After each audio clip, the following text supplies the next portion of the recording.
How to log in Coinbase without phone number verification. So you know your email and password, but you don't have access to the phone number, right? So when you go to the sign in option from the top right hand side of the screen, and then over here you simply go ahead and then make sure to enter your email address right here, and then you hit the continue button, and then you also enter your password right here. And once you've entered your password, you basically just tap on continue. But what happens is it might ask you to verify your phone number, right? So right over here. Now unfortunately, let's say that you don't have access to your phone number. In that case, what do?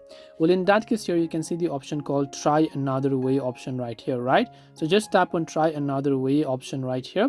It'll ask you for a couple of options. Now it might also include to re-verify your identity, so you can instead choose to receive a recovery email. So here you can see we will send you a 6-digit code to email, or upload your ID to login or troubleshoot. Now if you don't have access to your mobile number, you can always log in with email. So just select receive an email option, and they will email you a 6-digit code right here, and then you'll be able to log in from there. This way you'll be able to log in Coinbase even without phone number verification by simply verifying your email address instead. I hope that this video really helped you. If you have got any more questions, feel free to also leave them down below. Thank you for watching till the very end of this tutorial, and as always, see you soon in the next video.